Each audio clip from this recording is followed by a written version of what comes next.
안녕하세요. 행복씨앗입니다. 오늘도 시장을 정리하면서 하루를 마무리하는 시간을 가져볼까 합니다. 오늘 우리 시장은 코스피도 코스닥도 상승 마감했습니다. 코스피는 0.33%, 코스닥은 1.64% 상승 마감했습니다. 특히 외국인 투자자들이 코스피, 코스닥 둘 다 순매수를 많이 했습니다. 이번 주 들어서는 지수가 2450포인트 이렇게 지지를 받고 있는 모습이고 횡보를 했습니다. 지난주만 하더라도 하루에 외국인들이 한 9천억 넘는 큰 순매도를 했다니까. 또 이 무렵에 외국인들이 선물도 매도하고 현물도 매도하는 그런 시장 하락을 이끌었는데, 이번 주 들어서는 선물도 순매수 그리고 현물도 순매수하는 방향 전환이 있습니다. 외국인들이 이번 주 정확하게 보면 이건 추정치인데 코스피에서 대충 보면 9,382억 원 정도 순매수를 했어요. 연기금에서 한 1,300억 정도 순매수를 하고, 세력 전반적으로는 한 1조 2천억이 넘는 큰 돈을 순매수했습니다. 세력들이 이렇게 매수를 하니까 시장이 이렇게 지지를 받고 있는 거죠. 시장에 여러 가지 악재들도 많이 있습니다만은 또 그만큼 우리 시장이 쌉니다. 뭐 중국 리스크가 반영됐니, 뭐 어떤 리스크가 반영됐니 이런저런 이야기 한다더라도 우리 시장에 지금 반도체 관련 종목들도 이제 흑자 전환하기 시작하고, 또 수출도 점점 개선이 되기 시작하고, 이런저런 면모를 볼 때 현재 우리 시장의 기업들은 싸게 지금 나와 있는 상태다 이렇게 볼 수가 있겠어요. 우리는 형편이 되는 대로 계속 물량을 모아가는 게 좋습니다. 자, 금융 투자 쪽에서는 순매도가 조금 있었습니다. 그 외 외국인들이 전기전자 업종 쪽으로 한 1179억 원 정도 순매수를 하고, 보면은 나머지 업종들도 괜찮습니다. 그죠? 그리고 보험, 투신, 연기금도, 사모펀드도 이런 식으로 해서 많이 순매수를 했습니다. 시장의 세력들이 다시 순매수를 하기 때문에 우리도 세력들이 매집하는 종목들, 특히 마감 시장에 보면 자주 나오잖아요. 그런 것들 보고 괜찮은 종목들은 계속 관심을 가질 필요가 있습니다. 세력들이 오늘 공통적으로 매집한 종목이 16개 종목이 됩니다. 그 중에서 몇 종목 좀 들여다보면은 모두 투어이죠. 이 세력들이 오늘 공통으로 매집을 했는데, 이때 고점을 형성하고 빨간색이 많고 상승 여력이 충분하죠. 그리고 상승 추세 평범한 구간이기 때문에 세력들이 들어와 있는 것으로 추정이 됩니다. 그러면 이거는 오늘 사실은 매수에도 전혀 이상하지 않은 그런 상태다 이렇게 볼 수가 있습니다. 매수라고 하면 뭐 당장 또 내일 가서 매수할 분들을 위해 가지고 다시 말씀드리자면은, 항상 이 현금 흐름에 대해서는 마지막으로 검토를 꼭 해봐야 됩니다. 또 기업에 대해서 연구를 좀 해봐야 돼요. 미국에서 긴축 기조가 좀 더 오래 갈 것으로 예상이 됨에 따라서 최근 지난주까지만 하더라도 외국인들의 투매가 나왔잖아요.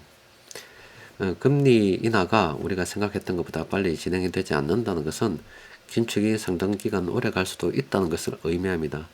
그래서 기업들 자금 흐름에 문제가 없는 것을 반드시 살펴봐야 됩니다. 그게 아니면 문제가 생기면 돈을 갖다가 좀 두도 하는 유상증자도 할 수가 있기 때문에 여러분들 최종 종목을 선정하기 전에는 꼭 기업 재무 상태 점검하시길 바랍니다.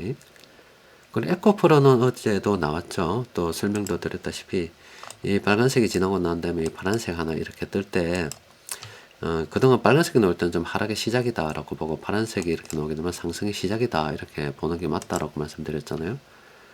에코프로가 지금 고점 형성 이후에 빨간색이 떴죠. 이렇게. 이거는 이때부터 오른다는 게 아니고 이제 분할 매수로 하락의 시작이다라고 보시면 됩니다. 물론 그 중간에 등락은 있습니다. 하락하다가 조금 오르고 이런 식으로 등락은 있지만 하락의 시작이다 이렇게 보시면 돼요. 아직도 이 종목은 조심해야 됩니다.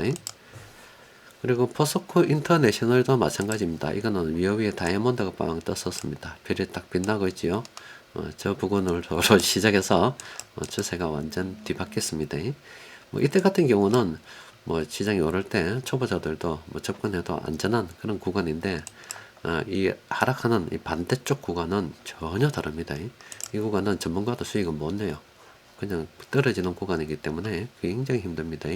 접근하면 안 되겠죠. 하나 마이크론 같은 경우도 뭐 여러분들께 많이 말씀드렸던 종목이죠. 지금 들어가기 조심스럽습니다.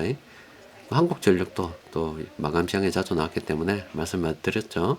긍정적으로 검토해 볼 만하고, 한국카본 같은 경우는 큰 변화가 없습니다. 주가가 이렇게 뭐 어떤 박스권에서 움직이고 있는데 그 안에서 이 빨간색은 주로 저점 부분을 터치를 하고 있고 파란색은 주로 고점 부분을 이렇게 터치를 하고 있어요. 근데 어떻게 돼요? 하락 추세 평범한 구간에 잡힙니다. 분명히 이렇게 단기간 좀 오를 수도 있겠다는 생각이 좀 들죠. 이 박스권에서 보면 그죠? 드는데 그래도 안 됩니다. 제끼는 게 좋습니다.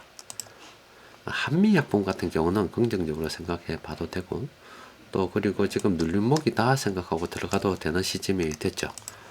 이것도 긍정적으로 봐야 되는 그런 시점이 됐습니다. 어제 오늘 들어서 종목 보니까 몇 종목은 관심을 가질 만한 종목들이 있었습니다. 공부 좀 하는 게 좋겠어요. 또 그리고 현재 시장에서 이런 종목들은 조심해야 됩니다. 모두 투어는 들어왔는데 하나 투어는 지금 단기간 좀 올랐는 것 같아요. 일단 한번 볼까요? 이 종목도 멀리 보면 괜찮겠죠? 단기 좀 올랐다 이런 이야기잖아요.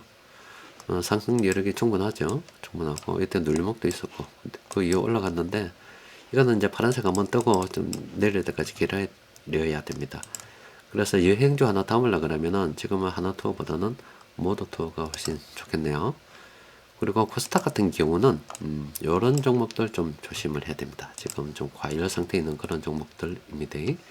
시장 전반적으로 봐서도 아직은 하락 추세 종목들이 많아서 주식 비중을 좀 더 늘릴 수 있는 그런 시기라 볼 수가 있겠습니다.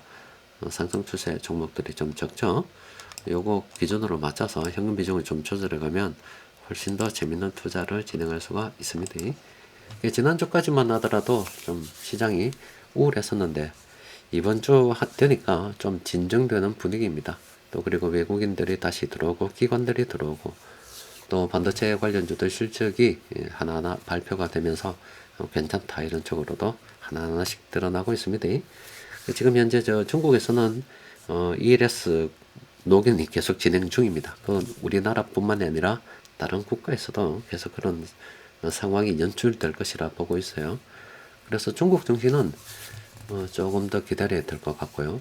중국 증시가 어중간하면 증시가 곧 경제를 대변한다 이렇게 또 볼 수 있기 때문에 우리 시장도 그렇게 뭐 좋게 볼 수는 없다. 다른 국가에서도 그렇게 중국 비중이 크기 때문에 좋게는 보지 않을 겁니다. 그래도 우리 국내로 보면은 조금씩 개선되는 게 보이죠. 우리는 방향이 금리를 내리는 쪽으로 향할 거고 또 그리고 산업도 발전하는 쪽으로 나아가고 있고 또 우리가 알게 모르게 뭐 지내는 사이 기술 발전도 상당히 지금 빨리 진행이 되고 있습니다. 우리는 계속 형편이 되는 대로 물량을 모아가는 게 좋습니다. 이번 주도 고생하셨습니다. 이상입니다.